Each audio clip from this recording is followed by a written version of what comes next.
I think we're here to struggle and to learn. I don't think we're here to be happy. That's why when we keep going back to the happy argument, I've always found that kind of frustrating and annoying. Yeah. When someone goes, oh, but I want to be happy. Why? Why? Why do you want to sit there and laugh? Like you were happy your entire childhood. That's your happy days. You're allowed to be happy as a kid. It's all over now, right? You're a man. You have responsibilities. I think we're here to do important. Provide, protect. And we're also here to do important things. And important things are going to be difficult and they're going to be hard and you're going to get frustrated. But that's what gives you purpose. Yeah. I don't see anyone who's chasing happiness. I think that's a very feminine frame. I understand why some women just want to be happy. I don't know how it feels to be a girl because I'm not one. But in my experience, I know women who just want to be happy. Yeah. Girls just want to have fun. Fine. But you're a man, right? And if you're a man, then it's absolutely an utterly different experience of life. I think we're here to struggle. I think we're here to endure pain. Yeah. I think we're here to just see how hard we are to kill. I think that going through terrible things and living through them and coming out the other side is one of the most fantastic things about being human. I think that it's almost like once you understand what life is really about, there's no emotion which isn't enjoyable. The only emotional state which can be seen as detrimental is feeling nothing at all. But if you're sitting at home and you're feeling truly heartbroken, at least you're feeling something, right? And I think that's the whole part of being human. I think we're here to struggle. I think we're here to go through pain. I don't understand how many humans function in the world today. I don't get people who don't think like me. I don't understand it. I'm like, well, then how have you survived this long? Life is hard. Life is difficult. Maybe I've just been unlucky, which I don't believe in, but I've had so much trauma and bad events and negativity and stress and all these things that have happened to me. And I've used all of it to be monumentally successful.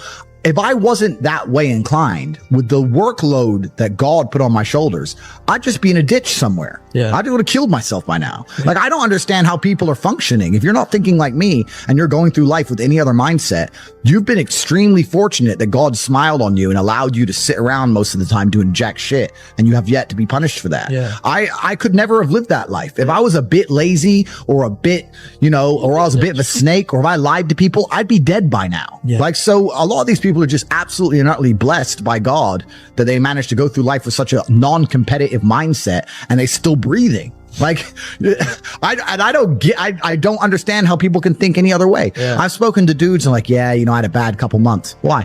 My girl left me. You've wasted months? You've wasted months over some.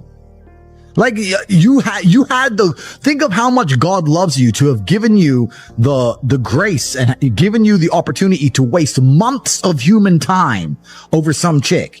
Like, talk about blessed head to toe. If I waste months, empires are going to collapse. I'm going to end up in a cell or dead if I waste months. I have things to do every single day. I can't waste a second. Like, these people are just absolutely infinitely blessed. And their mindset is a product of that because they're spoiled children. Absolutely spoiled children. If you're going through life with any other mindset besides a hyper competitive one, where you are capable of competing with some of the most dangerous men on the planet in all their forms, me and my network, and also my competitors. If you don't have that mindset, then you have to understand that you are spoiled. Yeah. You're spoiled by your reality because there's a whole bunch of people out here daily who fail. There are men out here who fail daily and they have yet to feel the true consequence for it. They fail to go to the gym when they know they should have gone to the gym. They fail because they forgot their keys and they took them 10 minutes to find them. They fail because they replied to a question they got sent on WhatsApp the wrong way. They fail because they didn't smile when they were supposed to. They didn't say please and thank you to that person who helped them. They fail because they didn't say hi to that girl who's looking at them out the corner of their eye. They just fail perpetually. They go through life missing every opportunity and just failing.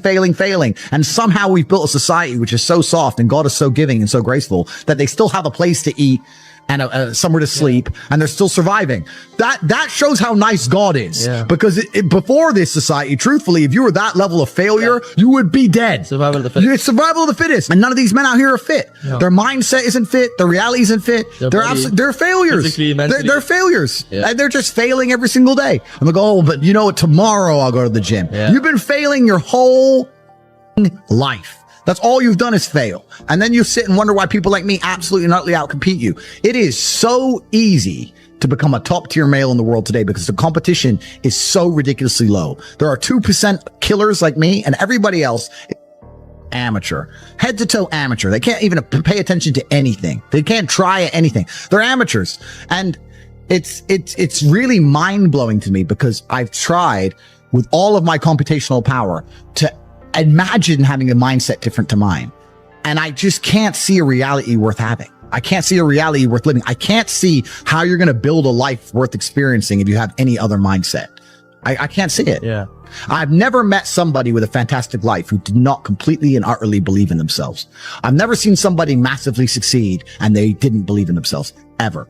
I've never seen somebody who just allows life to happen to them and become blown off course by some sadness, end up doing massively monumental and important things. I've never seen it. It's never happened. It does, and it's never going to happen.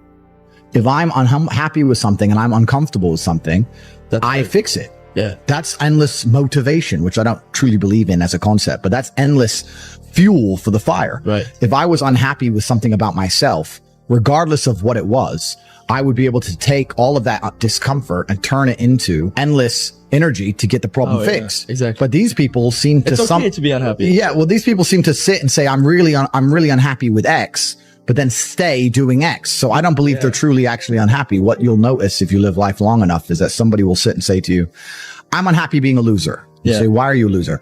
I just sit at home and play video games 7 days a week. And you're like, okay. And maybe 3 days of the week, they're unhappy doing that. And that's the time they email you. And that's the time they want to make a change. But 4 days of the week, they don't really, it doesn't really bother them. It doesn't really bother them. Because if it bothered them 7 days a week, guess what? They would fix it. Correct. So I have very little sympathy for people. And that's not because I'm not a nice person, but it's because I've been so hard on myself and I've been through so many things that were difficult, and I've been through so much pain and trauma myself, some of it self-inflicted, some of it given to me by God to make me a better person. But I've been so difficult on myself. It's very hard for me to look at somebody who's refused to be difficult on themselves and see them as my equal or feel sympathy or pity for them. Why would I feel pity for somebody who took the easy route when I took the hardest possible route? I took the hardest possible way to be the man I am, and you were too big of a, and now you want me to feel sorry for you? I don't feel sorry for you. I don't feel sorry for these people. And because as a man, you can be anything you decide you want to be. That's the beauty of being a male. You can build your character completely from the ground up, just like a video game. Every single thing about me that people respect, I built. I was not born a world champion kickboxer. I was not born this intelligent or intellectual. I was not born this rich. I was not born this strong. I was not born this confident. I was not born this interesting. I was not born this charismatic and humble and gorgeous and tall and strong and sexy. I was not born none of these things. I became these things myself. So I deserve all the spoils of war. And anybody who decides they don't want to work hard enough to become those things, then they deserve to sit and accept they're my inferior. That's their problem. I don't care how I feel. I don't care if I feel happy or sad. It doesn't really affect what I do each day. I do the exact same things. I act the exact same way. I don't care. I don't put weight to the significance of the emotion. So I always consider myself a happy person, but if I woke up and I was slightly less happy one day than another, it wouldn't affect anything I do and I wouldn't put any relevance to it. I'm human, and that's life. But truthfully, it doesn't matter if it's getting a girl or it's making money or it's getting status. It doesn't matter what it is. As a man, we live in hyper competitive environments. I don't think enough men understand how competitive the world is. If you want a girl, you're competing against other men. You're not the only man who had the idea of getting that girl. There's no girl you're going to see and go, I'll get that girl. It didn't cross anyone else's mind. Everybody else wants her. You have to outcompete other men. You have to be as competitive as possible. You have to be as successful as possible in all realms. You have to be as good looking, as funny, as smart, as spontaneous, as interesting, as charismatic, as rich as possible. You need to try very hard to be your absolute best. And as you become a better man, you'll crack through different tiers of attractiveness, and eventually you get to the top and you'll be able to have any girl you want. But the truth is, I have a lot of guys ask me, similar to your question, a guy will come to me and go, how do I get a girl? I'm like, bro, you're a loser. Yeah, but I know, but how do I get a girl? Well, you're a fucking loser. You're a loser. Why are you asking me? It's like saying, how do I win a race with a push bike? You're racing Ferraris. What do you want me to do? There's only so much you can do. There's only so hard you can pedal. There's only so many tricks and tips. There's only so many game things you can say, so many pickup lines. If you're a loser, it's going to be very, very difficult, and it's going to get harder and harder. The game is rigged to become harder and harder for men. It's not getting easier. It's going the other way. And if you're going to be on a racetrack and there's going to be Ferraris there, and you're going to be on a pedal bike or in a Nissan, you're going to get smoked. That's the game. You have to up yourself. You have to improve yourself. I'm not going to lie to anybody here and say you don't have to improve yourself. You can stay a loser and get chicks, because you can't.